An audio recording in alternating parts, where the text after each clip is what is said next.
Go. All right, guys. First couple of things. I got an email about the sound quality of the videos this semester, and so I don't know what I don't know. So I looked into it, and so I have a plug-in speaker that's supposed to amplify my voice to make it easier. But apparently there was some toggle or something that I didn't hit. If you can't hear the lectures well enough, I do have a troubleshoot, and that's literally a set of my headphones. So plug into your computer and you should be able to hear it fine. Or if you watch from your phone, some earbuds. So in other words, the sound directly should work. And then I think I fixed the problem, so it shouldn't be a problem. All right, you guys, let's get into some practice. That's what this class is all about. So these are the kind of questions that today we're going to literally go over every type of question that I can ask you on the test. And I need you to help me help you if you have any questions, clarifications. I know this is all kind of new stuff, but it's all about function. It's all about how do muscles pull. And how muscles pull in regard to directions of motion is all about how they cross those different joints. If you had a muscle that started at the sternum and clavicular and ended at the mastoid process, but instead of crossing in the front, it looped around and crossed from the back, that would pull back. In other words, the origin and insertion could be the exact same. It's all about how it crosses that determines how muscles pull in directions of motion, okay? So let's look at this first example. Some of the questions I could ask straight up agonist questions. Do you remember in 310, an agonists are the group of muscles doing a job. They're being recruited above resting tone to work. They're being called upon to do a job. You call a plumber to fix a plumbing problem. You call an electrician to fix an electrician problem. For me, I call a therapist to talk about my feelings. Muscles are the same way. Their phone call is the nerve intervention to make them recruit above rest to do a job. Okay. So if I ask you what is the agonist from left to right, 310 stuff. External forces trying to bend him to the right, gravity and the plate working together, right? Trying to bend him to the right. I could eliminate muscles that are pulling to the right. I don't want right laterals. That'd be I need left lateral pullers. Make sense? That's 310. 415 is who are the left lateral pullers? Who are those muscles that are pulling left ear to left shoulder? And you could either remember lists, you could either remember visuals of who's on the left side, or my cross-sectional anatomy approach that I'm teaching. Guys, you know where they teach cross-sectional anatomy? Any place I've ever been, when I taught them, because that's what works for my brain, at Auburn, they're like, this is great. They teach that at Auburn. Some of my colleagues moved from Auburn and went to Ole Miss. They teach it at Ole Miss. So this is unique. This is really cool. And this is why you're not going to find the cross-sectional approach in a book, is because I made it. And I'm not much of a book writer. I like to teach. Let someone else do it. But that's why this is different. But I like it because it's simple. It works for my brain. I need muscles that are pulling this way. Well, who sits on this side of class that pull that way? Left sternocleidomastoid, left erector spine. The circle didn't tell you if something's working or not, but once you can highlight, like I've had some students, Sarah's going to actually come, Sarah Stamey is going to come Monday to give some insight on how she studies, but pull up your cervical. No, you may already have it, but watch, guys. So 310 helped us to identify who we need. In my brain, it's like the left side like lights up, like turning on an on switch in a room. Like let's say the right side of the room and the left side of the room lights with different switches. And I figured out that I need the left-sided muscle, so I turn on, I recruit, I send electricity to the left side. Bang! Who's on the left side? Left sterno, left erector. Okay? addition, I could say, give me one agonist. So I could either list the left sterno or the left erector, and then ask you to apply contraction, because all of these things have to come together for us to use them as tools in the real world. We have to understand joints, joint motion, muscles, function, and contractions to really make sense of everything. I taught you in 310 how to solve for contraction. The first thing we do is we identify the agonist. And the reason we learn agonist based off of pull is so that motion and contraction makes sense, because they're all in the same language. It's like we're transcribing. If all I did was say left sternocleidomastoid does left lateral. So when we talk about agonist as a group in the direction of pull, it allows us to speak muscles, motion, contraction, all in the same language. So I know I need left lateral pullers. And I know who those muscles are. But for contraction, I'm going to come back to the agonist pull so that it can be in the same language. Left lateral pullers do left lateral bending. How? Concentrically, all day. Left lateral pullers allow right lateral bending all day. And if I wanted to isometric you, left laterals will prevent gravity from right lateral and be isometric. So think of it like this. It all comes down to agonist, group, pull, which is something y'all did in 310. From there, the muscles in the group is like, I take this road. But those muscles don't have pull in their name a lot of times. They're just randomly named from Latin or origin insertions. So when it comes down to contractions, bring it back to the agonist group, because at least the group has pull in its name. And then you can make sense of left laterals do left lateral concentrically, left laterals do right lateral eccentrically. Does that make sense?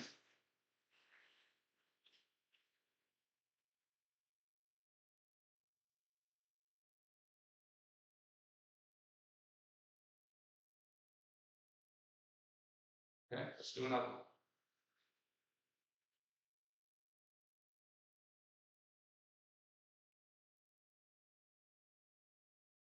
Open question. I want the agonistic group. Who are in that group? Who are the agonistic muscles in that group? Who's on the team? And then talk to me about contraction type from left to right. And just for practice, go back from right to left. Does everybody understand what I'm asking? Absolutely. What's the agonist doing the job? What muscles am I turning on to do a job? Who are those muscles? And then give me contraction type from left to right and then right to left. So in other words, it's an open-ended question that's going to help us practice the different kind of questions you can get. Obviously on the test, I'm not going to ask you 6 questions on one, but it could be any one of those 6, so we can practice them all. And as always, guys, feel free, once you have an answer, talk to your neighbor. Talk to, what did you get? This is what I got. If you're getting the same thing, great. But if you're not, that's where learning happens. That's when iron sharpens iron. Because then you can kind of talk, well, why did you think it was this? Oh, I see. I messed up. Those are the light bulb moments that we need to have as we grow.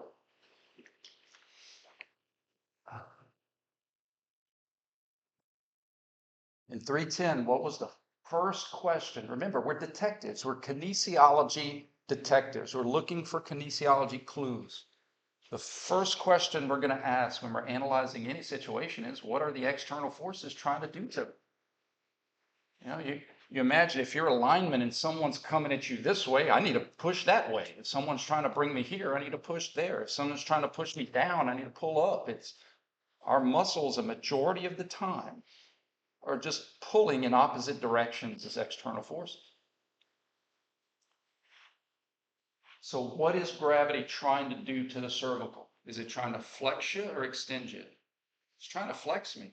So the last thing I need are flexion muscles, muscles that are also trying to flex me. I don't need that. In fact, if I turn those on, you'd have an elevator where gravity's trying to pull you down, and then you just told me I need a cable yanking down. It sounds like a bad day. I need extensors, extension pullers, cervical extensors, because gravity in that plate is trying to flex. This class helps you to remember, well, who are the extensors? The right and left erector spinates, right? Now, once you have that, right and left erector spinate doesn't have pull in their name. It's just an arbitrary, you could call them Bobby, Jimmy, Sally, Jane. So my suggestion as your teacher, who's someone who's trying to teach concepts, not just have you memorize PowerPoint slides, is when it comes down to contraction, bring it back to agonistic groups. Bring it back to what you know. Bring it back to 310. Who are the extensors? These two. Now let's talk contraction. I'm bringing it back to I need extensors. I need cervical extensors. So if I'm using my cervical extensors and I see extension, concentric. If I'm using cervical extensors and I see flexion, all day, every day, on holidays and weekends. Contraction is proven, not guessed. And I think the reason people struggle with contractions is it's never been taught to them to prove it. You can prove contraction. It has to be. And so you have too many variables, motion, muscles, contract, all these different variables. It does get confusing unless we have a process to filter it, to filter all that stuff and make sense of it. So where would be my eccentrics? My eccentrics would be extensors do flexion through eccentrics, and my concentric would be extensors do extension through concentric.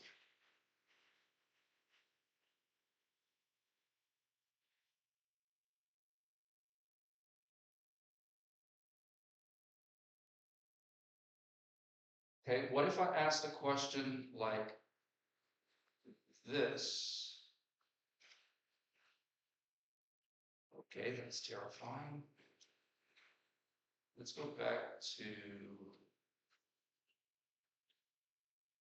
okay, and I think I have some in your packet also that we'll go to in the second part of class. But you know what I'm trying to do here, guys? I'm trying to show you that you can practice on your own, whether it's in the gym, whether it's manual resistance or Google, just typing in stuff, right? So like, I'm just showing you that like, you just go to Google and type in, exercise.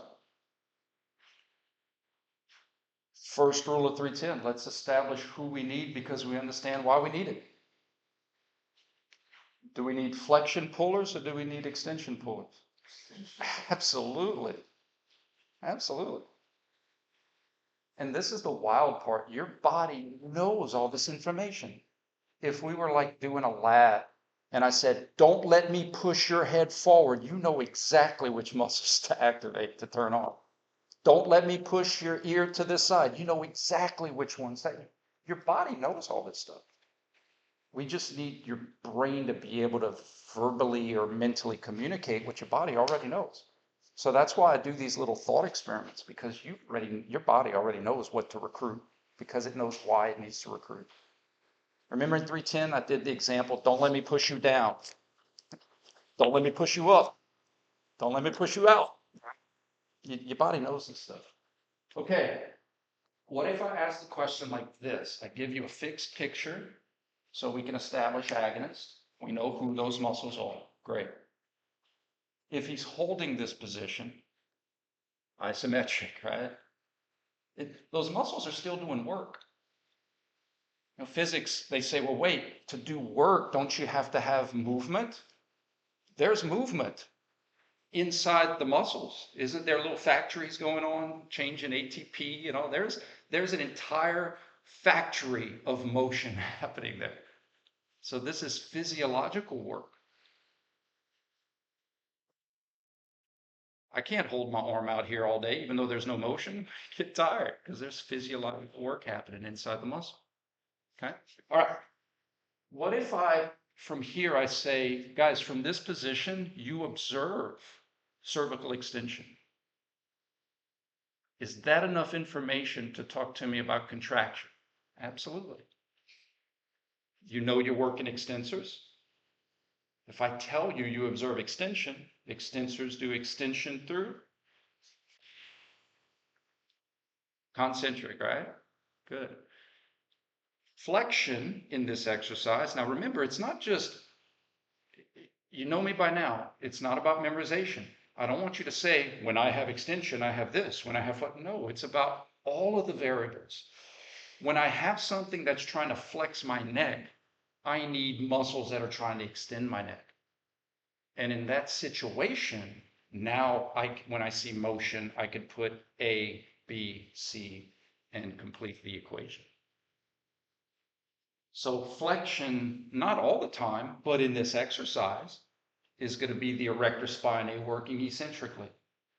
And the extension is going to be the erector spinae working concentrically. The reason when we talk contraction, the reason I bring it back, I teach through repetition, the reason I bring it back or I take it out of erector spinae and back to cervical extensors, because cervical extensors has directional pull in the name. To me, it's easier to answer an equation that's in the same language. Extensors, when they're working, do extension. But if I just say erector spinae, what are the erector spinae? Oh, they're extensors. Like you kind of have to go back there anyway.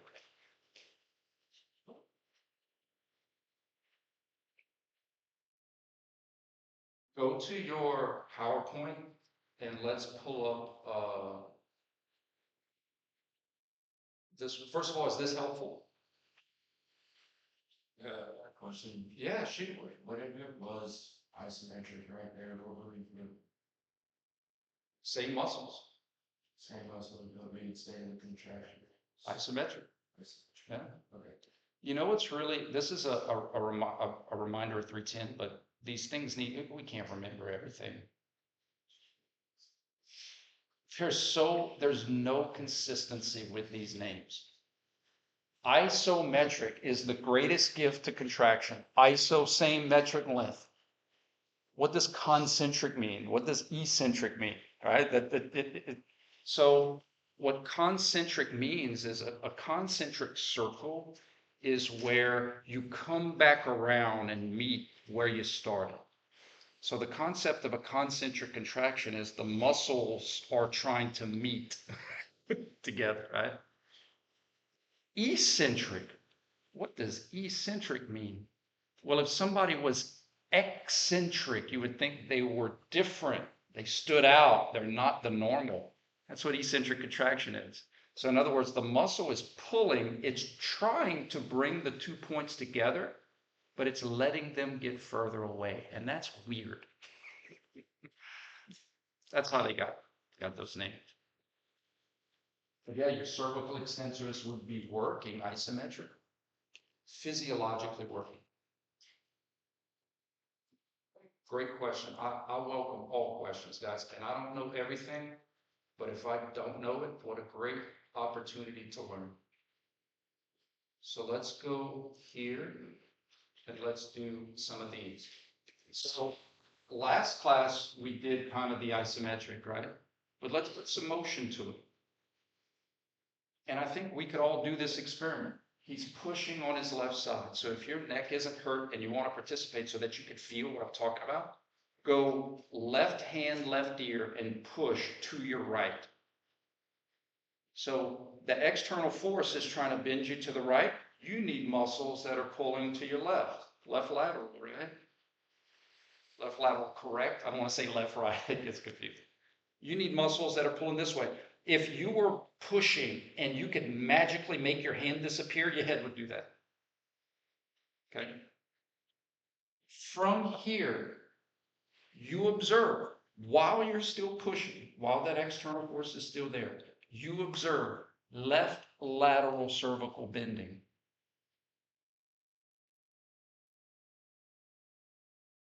What's my agonist group?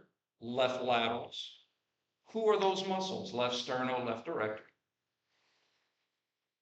And if they're pulling this way and you observe motion in that same direction, the contraction must be what? All day. And on holidays and weekends. That's how physics works. If we were going to put this to an elevator analogy, the elevator only has a cable that pulls up. I don't think you want a cable that yanks down.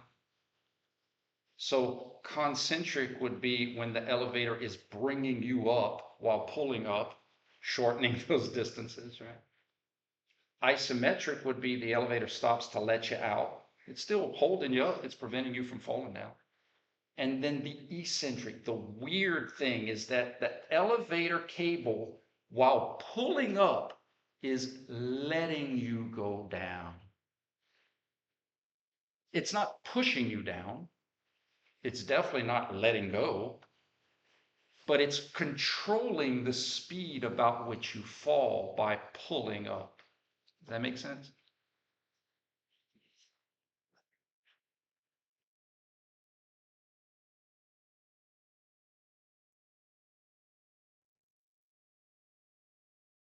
Right, let's do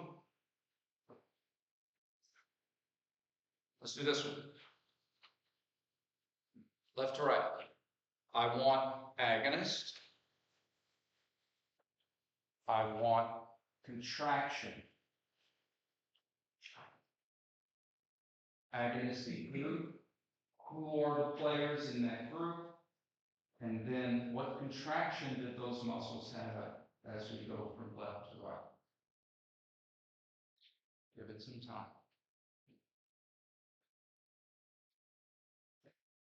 Can you see how this would be, practicing this skill is going to be extremely useful? You know, manual muscle tests.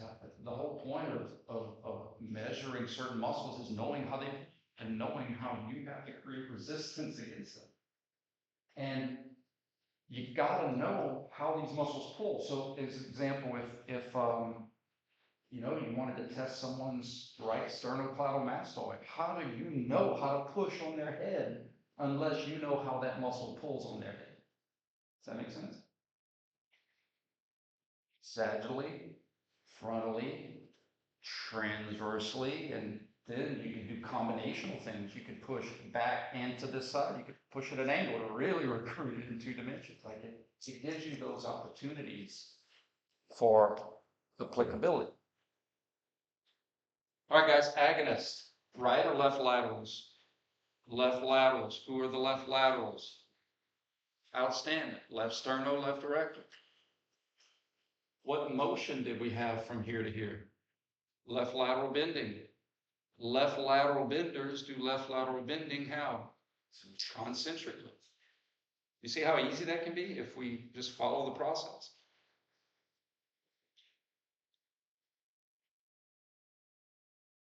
If I flip them on the test, just follow the same process. Gravity's trying to do this. I need muscles that are doing this, but I observe right lateral bending. Left lateral benders can allow right lateral bending, but only when they're working eccentrically.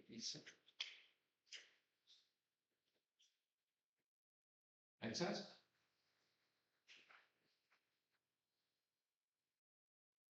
All right. What muscles would I be stretching if I go from bottom left to bottom right? Guys, please don't fall for the trap.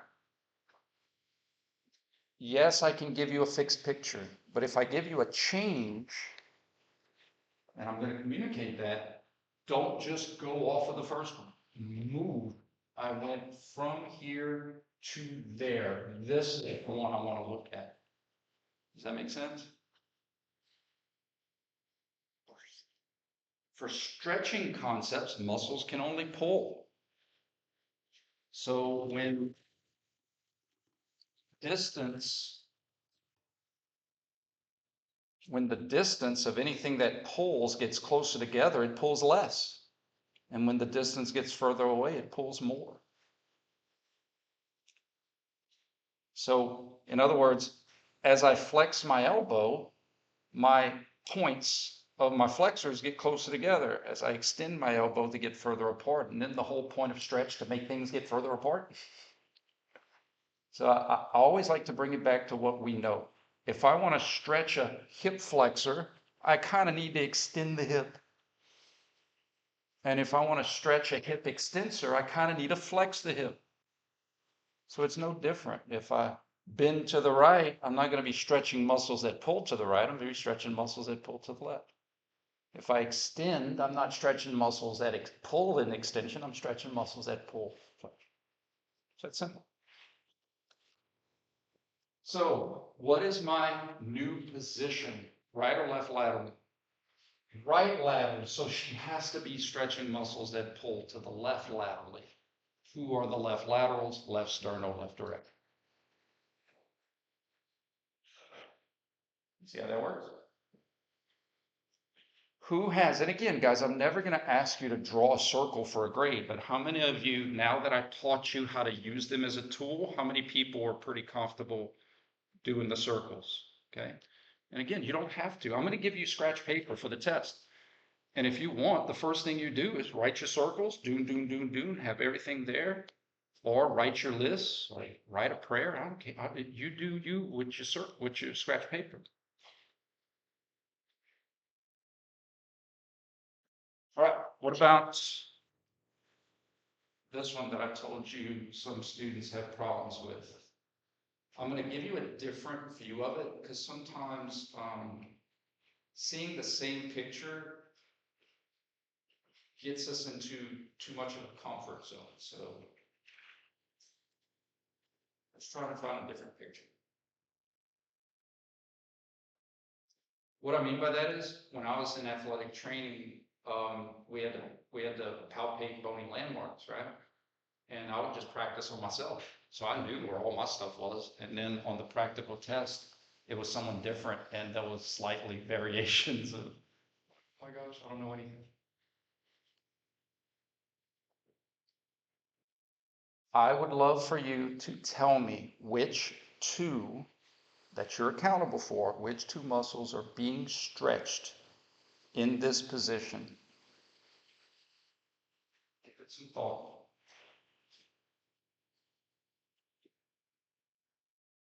So students, before they have my class, sometimes it's about kind of guessing. Students after they have my class say, oh, it's a process. Campbell's teaching me steps. Now, eventually, guys, you may become so proficient, you may not need the steps. That's fine. I still do the steps because it's so easy to make a mistake. It's so easy to assume. So my steps are, why do you think I emphasize joint motion and joint position so much in 310? We have to be masters of joint position and motion because so many things are unlocked to us when we do. How is he rotated to his left?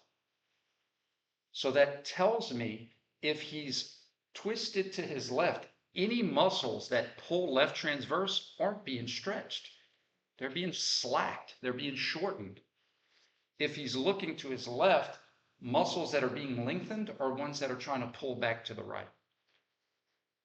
So I know he's stretching right transverse cervical rotators because I can confidently identify his position.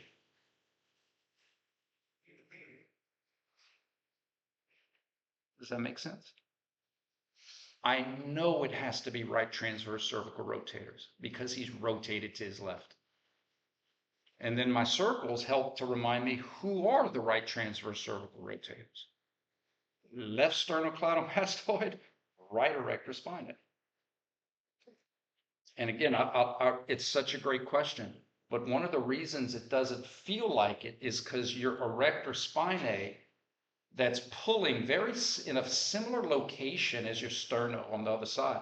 When you do this, this muscle that's being stretched comes to the front because it's trying to pull you back.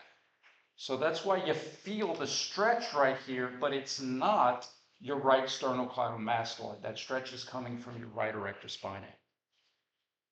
Does that make sense? Because they both attach by your ear. So as you bring your right ear forward, this one is being stretched, but this one is being slacked. This is the one that's being stretched. Right? Watch. Lengthening, shortening, shortening, lengthening. Make sense? Any questions? So the first muscles that we have, I think, are the easiest because one, I'm only giving you 4. They fit nicely in easy quadrants. It allows us to practice and rehash some of this 310 stuff.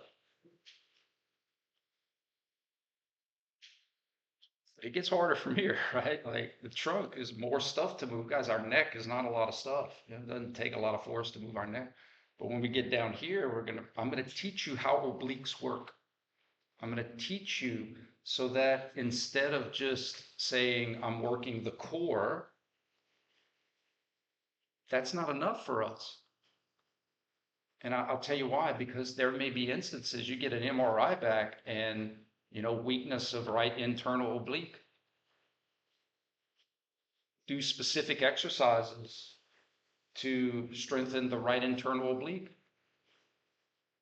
Things that strengthen the left internal oblique might be contraindicated. There may be things you shouldn't be doing and things you should be doing. So we have to know what muscles we're working. We can't just randomly work the core because there might be things that are contraindicated to our rehab or our patients. And to me, that's exciting. Like, wow, we're going to get into the muscles of the trunk on our next test, and I'm going to actually learn how certain muscles work together to twist. I'm going to teach you all that stuff.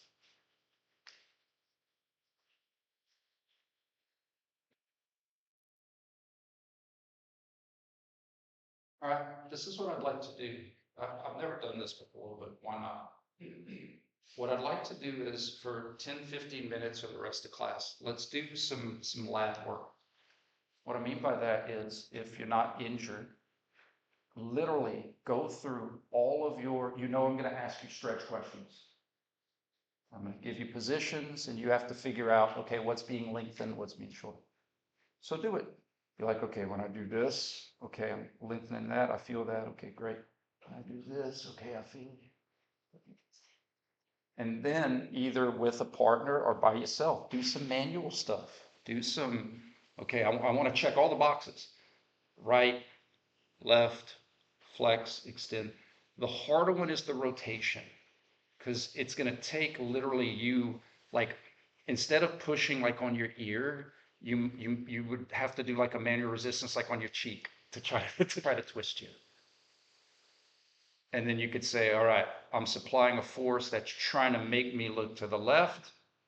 I need muscles that are pulling to the right transversely.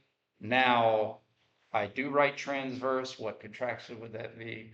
Now I do left transverse, what contraction would that be? Because again, your body knows all this stuff. I just need to get your mind to communicate what your body already knows. Does everybody understand the lesson? And I'll float around and answer questions, okay? Let's practice. You at home, do that. And if you have any questions or follow up, just email me or come see me during office hours. But I want you to practice. Practice.